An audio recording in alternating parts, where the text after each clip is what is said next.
नमस्कार दोस्तों, आप सभी का हमारे YouTube चैनल पर स्वागत है। कृपया वीडियो को पूरा देखिएगा, अधूरे ज्ञान से कोई लाभ प्राप्त नहीं होगा। दोस्तों, पूजा जी ने कहा कि अगर आपके जीवन में कर्ज की समस्या है या फिर आपको धन की प्राप्ति नहीं हो पा रही है, जिसकी वजह से आप अपना कर्जा समाप्त नहीं कर पा रहे हैं, आपके व्यापार में बढ़ोतरी नहीं हो रही है, आप लगातार अपने जीवन से दुखी होते जा रहे हैं, आपको संकट ने घेर लिया है, आपको लग रहा है कि आपका जीवन पूरी तरह से दुखदायी है, पूरी दुनिया में सबसे ज्यादा आपको कि दुख क्यों में रहा है, तो पूज्य गुरुजी ने कहा कि जब भी जीवन में ऐसी परिस्थिति आ जाए तो आपको शनिवार के दिन एक विशेष उपाय जरूर करना चाहिए। आप सभी जानते हैं कि सावन का बहुत ही पवित्र महीना चल रहा है और इस पवित्र महीने में अगर हम शनिवार के दिन केवल शहद की कुछ बूंदों से यह उपाय महादेव के सामने कर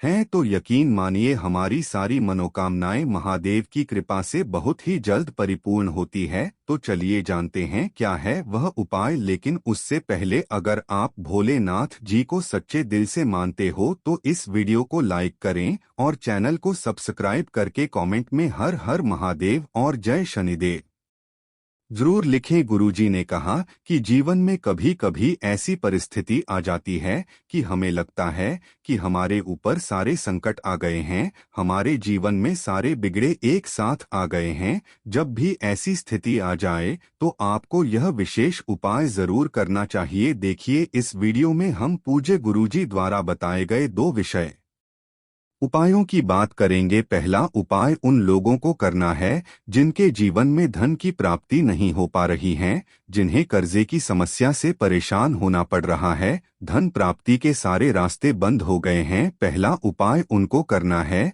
और दूसरा उपाय उन लोगों के लिए है जिनको अपनी कोई भी मनोकामना महादेव से परिपूर्ण करानी है। चलिए बात करते हैं जी द्वारा बताए गए पहले खास उपाय के बारे में। देखिए, इस उपाय के लिए आपको एक लोटा जल ले लेना है। लोटा तांबे का भी ले सकते हैं या फिर आप स्टील का भी ले सकते हैं या फिर भी धातु का आपके पास लोटा हो को लोटा ले सकते हैं। लेकिन पूज्य गुरुजी जी हमेशा कहते हैं कि शिवलिंग में जब भी हम जल चढ़ाएं तो हमारी कोशिश होनी चाहिए कि लोटा हमें तांबे का ही उपलब्ध हो। इस लोटे में जल आपको अपने किचन से ही लेना है। आपके किचन में जहां भी जल रखा हुआ है वहीं से आपको जल्द लेना है। फिर इसी के साथ आपको शहद की कुछ बूंदें ले लेनी है।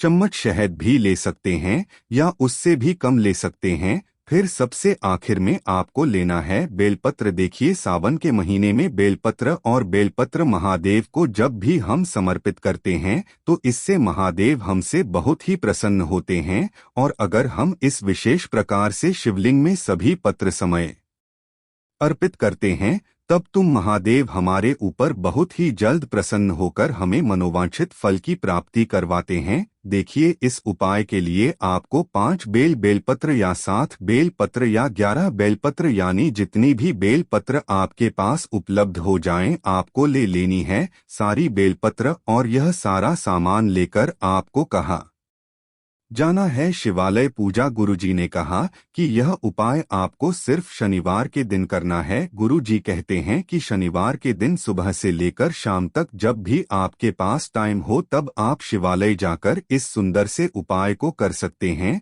अब शिवालय पहुंचकर सबसे पहले आप जो एक लोटा जल लेकर गए हैं उस जल को शिवलिंग के ऊपर धीरे धीरे समर्पित करते जाएंगे और श्री शिवाय नम मंत्र का लगातार स्मरण करते जाएंगे या फिर आप ओम नमः शिवाय मंत्र का भी स्मरण कर सकते हैं। लेकिन आपको जल्द इतनी धीरे धीरे समर्पित करना है कि आप जल्द समर्पित करते करते कम से कम 11 बार इन मंत्रों का जाप जरूर कर लें। फिर उसके बाद आप जो बेल पत्र ले गए हैं उन बेल पत्र में पूरा अच्छे से शहद लगा लेना है या फिर आप जो शहद ले गए हैं उनमें यह सारी बेल पत्र डुबो देने हैं और इनसे पत्र में चारों तरफ से पूरी पत्तियों में अच्छे से आपको शहद लगा देना है। बेलपत्र के हर एक हिस्से में आपको शहद लगा देना है। चाहे आप 5 बेलपत्र ले गए हैं, चाहे 7 ले 11 ले गए हैं, जितने भी बेलपत्र आप ले गए हैं वो सारी समय आप सहित में डुबो देंगे। फिर उसके बाद इन्हें बेलपत्र से आप शिवलिंग में श्रृंगार करेंगे, यानी एक बेलपत्र शिवलिंग के ऊपर रख देंगे, फिर दूसरा शिवलिंग के ऊपर रख देंगे, तीसरा शिवलिंग में कहीं पर छिटका देंगे, फिर चौथा शिवलिंग ने कहीं पर चिपका देंगे, यानी शिव पिंडी जो होती है उसी में आपको ये 5 या 7 या 11 जितनी भी आप बेलपत्र ले गए हैं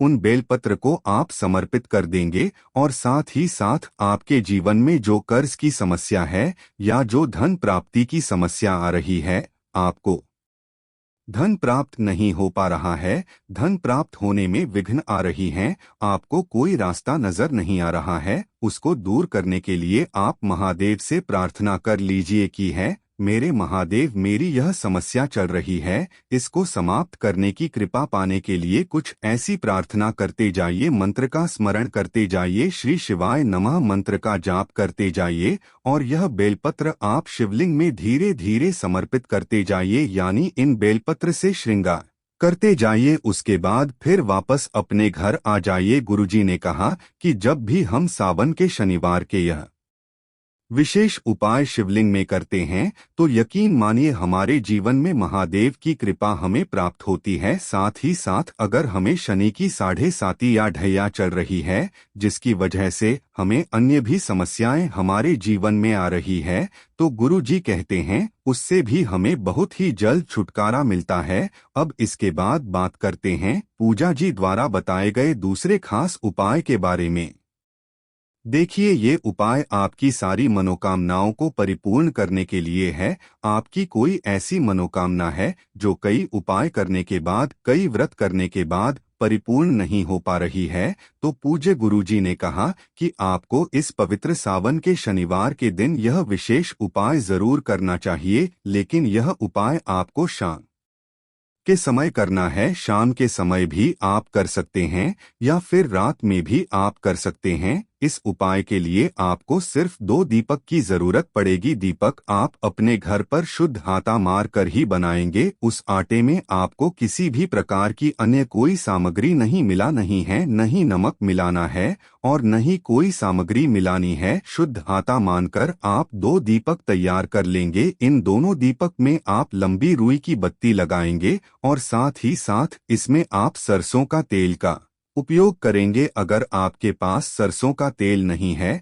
तो फिर आप शुद्ध देसी घी का भी इस्तेमाल कर सकते हैं। अब की इन दीपक को आप कहां पर रखेंगे? देखिए, शनिवार का दिन है। सबसे पहला दीपक आप पीपल के वृक्ष की जड़ के समीप कहीं पर रख देंगे, या फिर अगर पीपल का वृक्ष आपके घर के आसपास नहीं है तो शनिदेव के मंदिर में यह दीपक प्रज्वलित कर देंगे। अगर आप पीपल के वृक्ष में रख रहे हैं या फिर आप शनिदेव के मंदिर में रख रहे हैं, जहां कहीं पर भी पहला दीपक प्रज्वलित कर रहे हैं, तो ध्यान रखेंगे कि दीपक की जो बत्ती है उसका मुख पश्चिम दिशा की तरफ रहेगा। पश्चिम दिशा में दीपक का मुख करते हुए यह दीपक प्रज्वलित कर देंगे और शनैश्चराय नमः इस मंत्र का आप कम से कम 11 या 21 बार, यह 51 बार या जितनी बार भी आप कर सकते हैं उतनी बार आप जाप कर लीजिएगा। साथ ही दीपक में आप 5 या 7 या 11 काले तिल के दाने भी जरूर डाल जाएगा। इसके बाद आपको दूसरा दीपक लेना है। उस दूसरे दीपक को लेकर आप पहुंच जाएंगे शिवालय। यह भी आपको शाम को ही प्रज्वलित करना है। शिवालय पहुंचकर शिवलिंग के सामने यह दीपक आपको प्रचलित करना है। इस दीपक ने भी आपको 5, 7 या 11 काले तिल के दाने जरूर डाल देने हैं। देखिए, शनिवार का दिन है और काले तिल के दाने महादेव को भी अत्यधिक प्रसन्न करते हैं तथा शनि देव को भी अत्यधिक प्रिय होते हैं। इसलिए आप काले तिल के दाने इन दोनों दीपक पर जरूर डाल लेंगे। देखें, यह दूसरा दीपक आपको शिवलिंग के सामने प्रज्वलित करना है, लेकिन इस दीपक की जो दिशा होगी वह उत्तर दिशा की तरफ होगी। जो दीपक में बत्ती आपने लगाई है उस बत्ती की दिशा आप उत्तर दिशा की तरफ करते हुए और फिर श्री शिवाय नम मंत्र का स्मरण करते हुए यह दीप प्रज्वलित कर देंगे। फिर आपके जीवन की जो भी विशेष मनोकामना है, चाहे वह धन से संबंधित हो या व्यापार से या नौकरी से या आपके विवाह से या फिर आपके घर में हो रहे लड़ाई झगड़े से, किसी भी प्रकार की मनोकामना है जो परिपूर्ण नहीं हो पा रही है, वह आपको महाद्वीप से परिपूर्ण करने के लिए प्रार्थना कर लेनी है और यह दीपक प्रज्वलित कर देना है। फिर उसके बाद वापस अपने घर आ जाना है। गुरुजी ने कहा कि अगर हम इस पवित्र सावन मास की शनिवार के दिन यह विशेष उपाय करते हैं, यानी ये 2 दीपक प्रज्वलित करते हैं, तो यकीन मानिए आपकी हर मनोकामना महादेव की कृपा से बहुत ही जल्द परिपूर्ण होती है। तो दोस्तों, आज के लिए बस इतना ही। हमें उम्मीद है जानकारी आपको पसंद आई होगी। फिर मिलते हैं एक नए और ताजा एपिसोड में। तब तक के लिए नमस्कार।